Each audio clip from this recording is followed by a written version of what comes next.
बच्चों good morning. बच्चों आज हम लोग वाक्य अशुद्धि शोधन का रिवीजन करेंगे।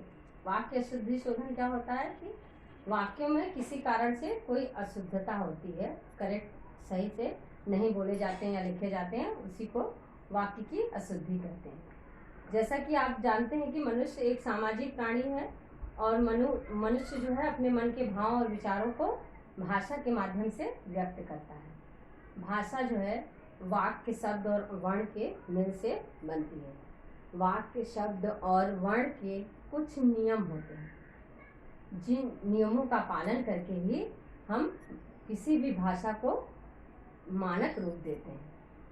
तो बच्चों भाषा में किन किन कारणों से अशुद्धियां होती हैं ये आज हम देखेंगे। वाक्य रचना करते समय शुद्ध वाक्य लिखने के अशुद्ध वाक्य लिखने के अनेक कारण होते हैं। जब हम वाक्य रचना करते हैं तो हमको अशुद्ध वाक्य कैसे लिखते हैं, इसके अनेक कारण, किन किन कारणों से अशुद्ध वाक्य लिखते हैं कि व्याकरणों के नियमों के ज्ञान का अभाव। हमें पता नहीं रहता है व्याकरण के नियमों से कि कर्ता है, कर्म है, क्रिया है, इनका सिस्टम से कैसे क्रमबद्ध तरीके से वाक्यों में स्थान दिया जाएगा। इस ज्ञान का अभाव रहने के कारण भी हमें भाषा में क्या होता है, अशुद्धता आती है। पदों को सही क्रम में न रखना। जब हम लिखते हैं तो कहाँ पे किस पद का प्रयोग होगा, कर्ता है, कर्म है, क्रिया है, कैसे किस पद का किस जगह पर प्रयोग किया जाएगा, इस ज्ञान का भी अभाव होने के कारण। लिंग वचन का ज्ञान न होना कि पुल्लिंग है तो हमें क्या बोलना है, स्त्रीलिंग है तो हमें क्या बोलना, एक है तो हमें क्या बोलना, अनेक है तो हमें क्या प्रयोग करना है, इसका अभाव भी ना होने से वाक्यों में अशुद्धता आती है। रूपांतरण के नियमों का अभाव, शब्दों के सही अर्थों को न जानना। कभी कभी ऐसा होता है कि क्या शब्द है, इसके हम अर्थ को नहीं जाने तो भी हम वाक्य को सही नहीं बोलते हैं। तो बच्चों आइए, इस प्रकार भाषा के अपने नियम होते हैं। व्याकरणिक नियमों का ज्ञान न होने से हम भाषा में लिखते समय या बोलते समय अशुद्ध वाक्यों का प्रयोग करते हैं। तो बच्चों आज देखिए, कुछ वाक्य दिए हैं, उसको हम शुद्ध कैसे करेंगे, अशुद्ध वाक्यों को शुद्ध कैसे करते हैं ये आप देखेंगे। तो पहला वाक्य यहाँ पे देखिए दिया हुआ है,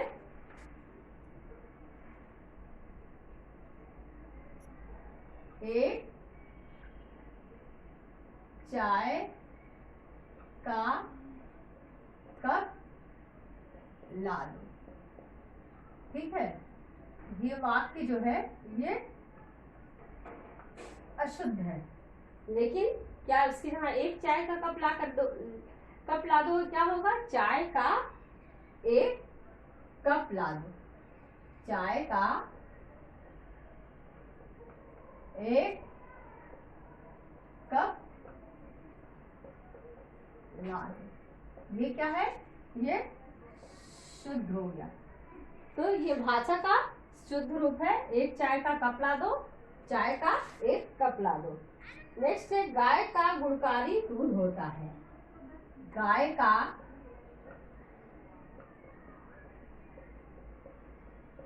गुणकारी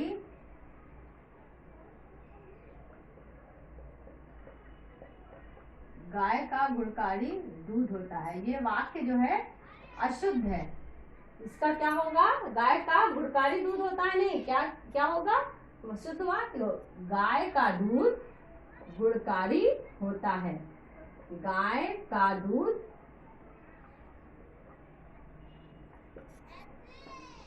गुणकारी होता है। तो ये देखिए सेंटेंस, यहाँ पे ये क्या हो गया, ये शुद्ध वाक्य हो गया। नेक्स्ट है इसी तरह देखिए, एक कहानियों की पुस्तक चाहिए। एक कहानियों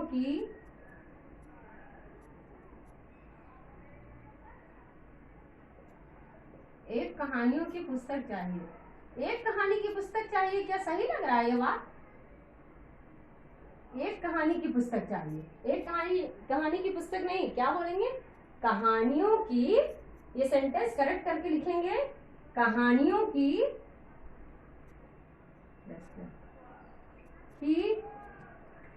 एक पुस्तक चाहिए। बच्चों देखिए, ये वाक्य को हम ऐसे शुद्ध किए, कहानियों की एक पुस्तक चाहिए। वाक्य ये शुद्ध है। एक कहानियों की पुस्तक चाहिए नहीं। एक कहानी की पुस्तक क्या होता है? कहानियों यहाँ लिखा है तो यहाँ एक कहानी की पुस्तक नहीं होगी, यहाँ कहानियों की पुस्तक चाहिए। फिर देखिए कुछ और वाक्य मैं दे रही हूँ।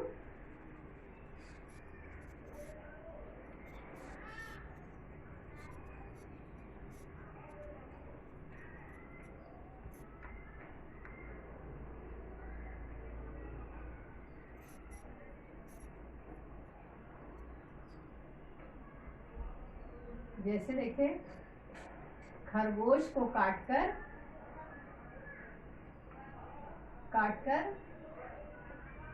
गाजर खिलाओ।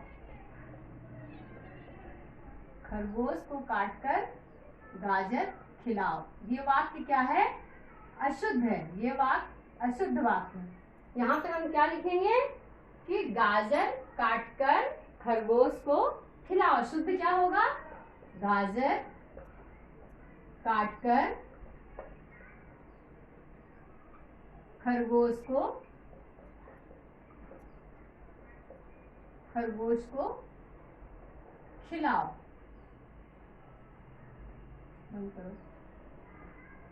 ये वाक्य शुद्ध है।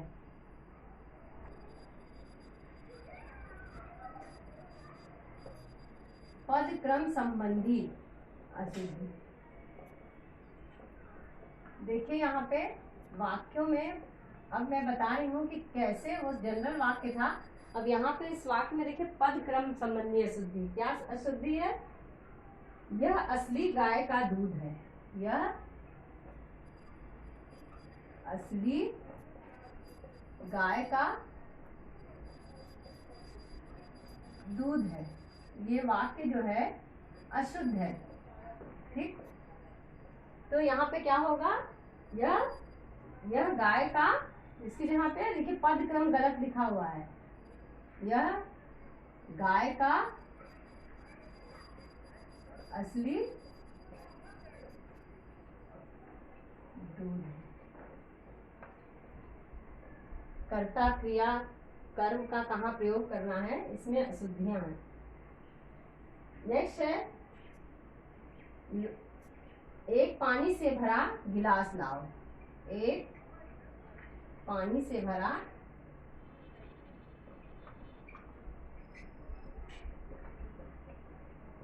गिलास लाओ। तो क्या होगा? ये वाक्य अशुद्ध है। ये वाक्य अशुद्ध है। यहाँ पे क्या होगा कि पानी से भरा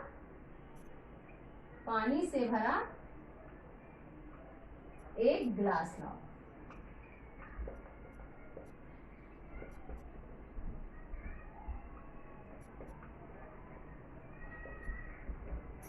ठीक है, पानी से भरा एक गिलास लाओ।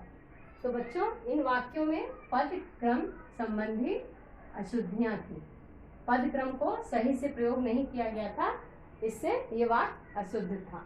दूसरा मैं आपको पुनरुक्ति संबंधी है। पुनरुक्ति मतलब किसी भी वाक्य में किसी चीज को दो बार दोहराया गया, ठीक है, जबकि उसकी जरूरत नहीं है। पुनरुक्ति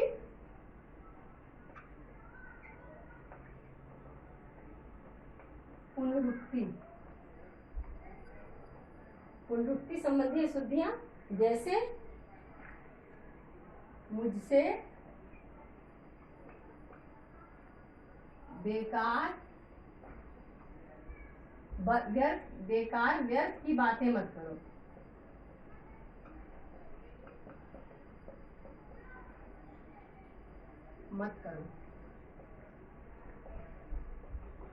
ये वाक्य अशुद्ध है। मुझसे बेकार भी एक ही बात हुआ और व्यर्थ की बातें ना करो, तो एक ही शब्द का प्रयोग यहाँ होगा। या तो पुनरुक्ति, यहाँ वाक्य को दोहराया गया, एक ही शब्द को रिपीट किया गया। तो यहाँ पे मुझसे क्या होगा सही वाक्य? मुझसे व्यर्थ की बातें, मुझसे या तो एक ही शब्द, या तो बेकार की बातें लिखेंगे या व्यर्थ की बातें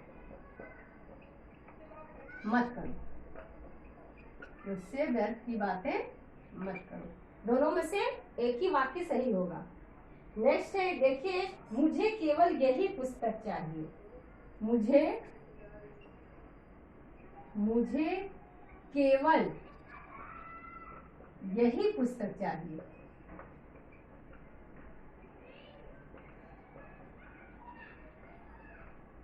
अशुद्ध वाक्य है। देखिए, मुझे केवल यही, केवल भी लिखा है और यही भी लिखा है। क्या सही है?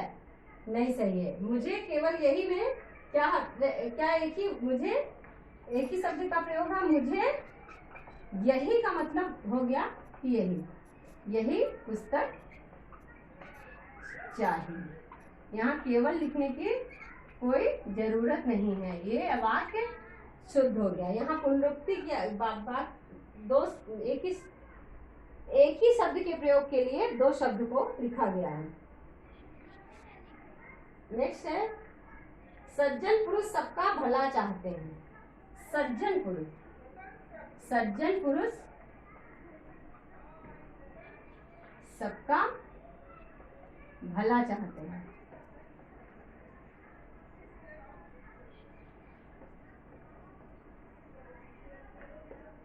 सज्जन पुरुष सबका भला चाहते हैं और यहाँ पे क्या होगा? सज्जन पुरुष के यहाँ सज्जन सबका भला चाहते हैं।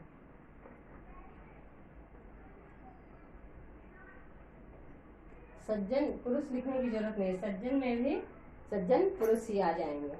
तो बच्चों, ये हम पुनरुक्ति संबंधी अशुद्धियां थी।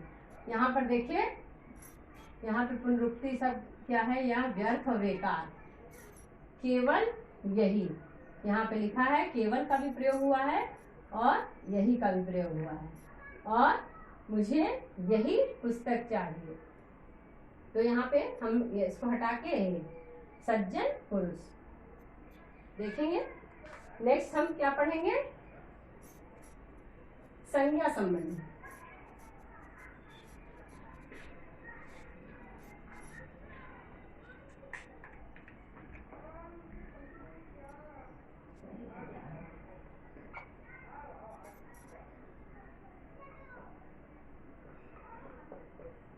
संज्ञा संबंधी अशुद्धि। संज्ञा संबंधी अशुद्धि, देखिए, इसमें वाक्य धोबी मुझे अपनी पृथ्वी से बहुत प्यार है। संज्ञा यहाँ सही शब्द का प्रयोग, मुझे अपनी पृथ्वी से बहुत प्यार है।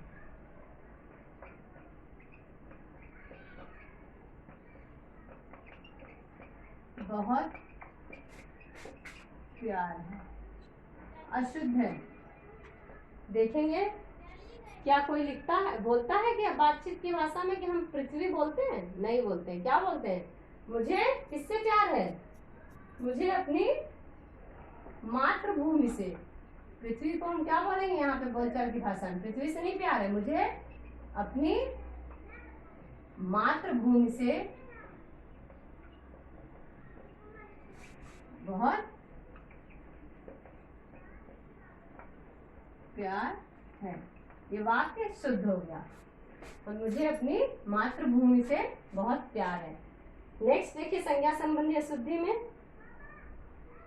धोबी चीर धो रहा है। देखिए, अगर ऐसा सेंटेंस आए, धोबी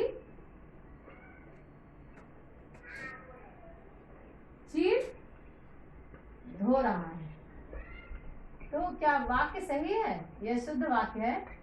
क्यों इसको अशुद्ध होया है? क्योंकि हम बोलचाल की भाषा में चीर धो रहा है नहीं बोलते हैं। हम क्या बोलते हैं? धोबी चीर के यहाँ कपड़े धो रहा है। करो जी, धोबी कपड़े धो रहा है, ये शुद्ध वाक्य हो गया। नेक्स्ट देखिए, नेक्स्ट मैं बताऊंगी लिंग संबंधी। लिंग संबंधी अशुद्धि, लिंग का सही रूप से प्रयोग ना किया जाए। पुल्लिंग है कि स्त्रीलिंग है, वहां पर क्या बोलना है? तो लिंग संबंधी देखिए, लिंग संबंधी अशुद्धि। लिंग संबंधी अशुद्धि में पहला वाक्य, मुझे बहुत गुस्सा आती है। मुझे या मुझे बहुत गुस्सा आती है। ये वाक्य अशुद्ध है। क्यों अशुद्ध है? क्योंकि गुस्सा क्या है? आती नहीं है, पुल्लिंग है। क्या होगा? आता है। तो मुझे बहुत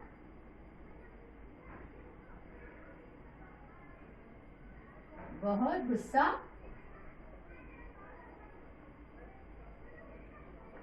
आता है।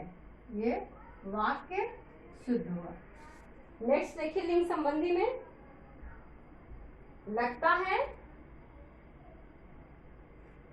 है मानसून आ गई। मानसून आ गई।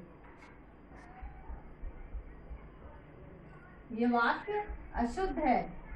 क्या होगा? मानसून क्या होता है? पुल्लिंग या स्त्रीलिंग?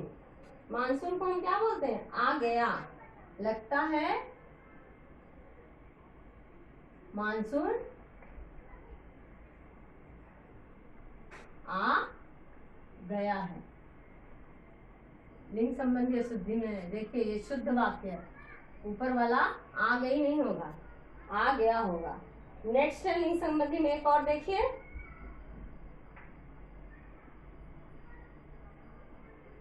मैंने सविता खाना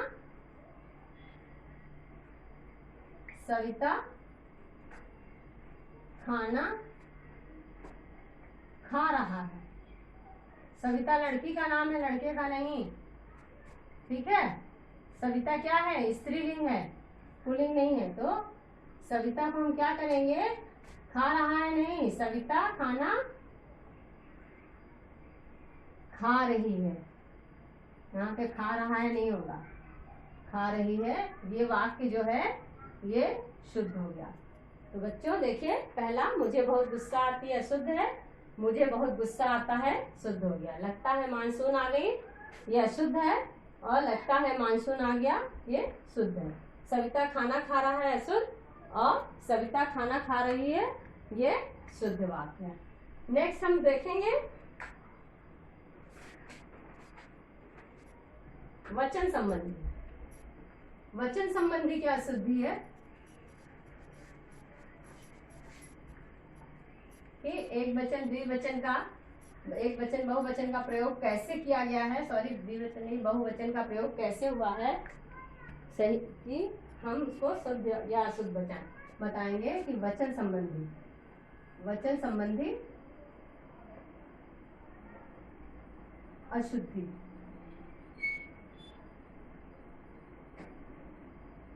देखिए वचन संबंधी अशुद्धियां क्या होगा?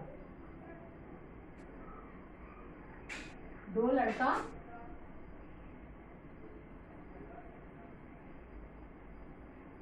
आ रहा है। दो लड़का आ रहा है, ये वाक्य अशुद्ध है। यहाँ पे हम क्या लिखेंगे? लड़का आ रहा है। क्या? दो लड़का आ रहा है, सही है। क्या लिखेंगे? लड़का आ रहा है लिखे। दो है तो यहाँ लड़का नहीं होगा, दो की जगह क्या होगा? दो लड़के होंगे, बहुवचन है। दो लड़के आ रहा है नहीं, क्या होगा?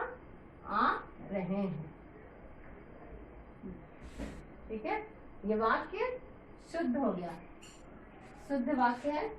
नेक्स्ट देखिए, अनेकों लोग उस सभा में पधारे। अनेकों लोग उस सभा में पधारे, ये वाक्य अशुद्ध है। अनेकों लोग उस सभा में पधारे, अनेकों लोग नहीं होगा। कौन सभा में पधारा? अनेक लोग। अनेक लोग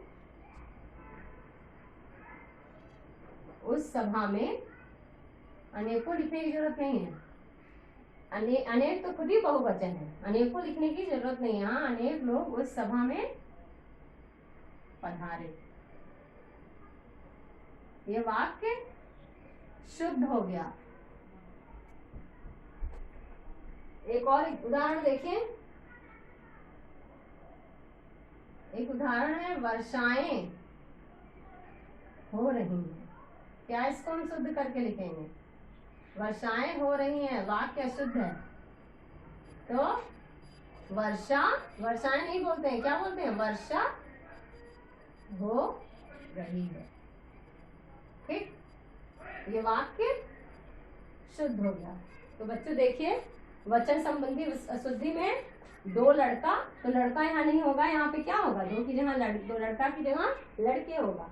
यहाँ अनेकों नहीं होगा, अनेकों की जगह अनेक होगा। और वर्षाएं ना लिख करके, या वर्षाएं जो है अशुद्धि है वचन संबंधी, यहाँ वर्षाएं नहीं बोलेंगे, क्या बोलेंगे? वर्षा हो रही है।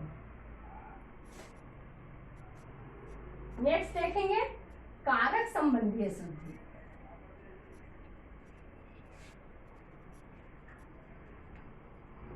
कारक संबंधी अशुद्धि देखिए,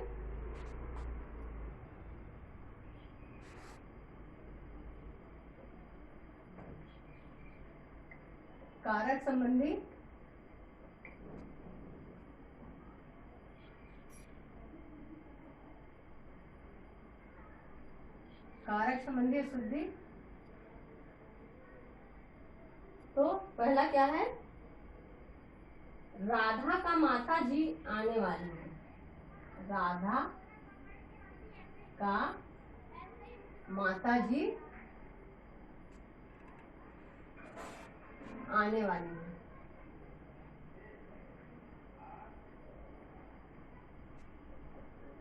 अशुद्ध वाक्य है। क्या होगा? राधा का के की कारक चिन्ह है ना, तो यहाँ पे क्या होगा? राधा का नहीं होगा, यहाँ पे क्या होगा? राधा की माता जी आने वाली है। ये वाक्य शुद्ध हो गया। नेक्स्ट है, मेरा तो प्राण निकल गया। मेरा तो प्राण निकल गया। अशुद्ध वाक्य है। क्या हो गया? मेरा की जगह क्या होगा? मेरे तो प्राण निकल गया।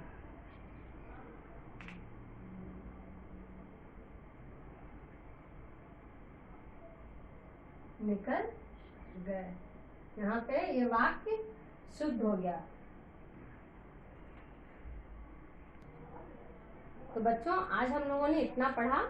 अब नेक्स्ट क्लास में हम लोग क्रिया विशेषण संबंधी अशुद्धि, सर्वनाम संबंधी अशुद्धि, क्रिया संबंधी अशुद्धियाँ, विशेषण संबंधी अशुद्धियाँ, इनका रिवीजन करेंगे। अभी आप ये दिए कराए गए रिवीजन का घर पे अच्छे से, आपके पास जो भी ग्रामर की बुक होगी उससे प्रैक्टिस करेंगे घर पे। धन्यवाद।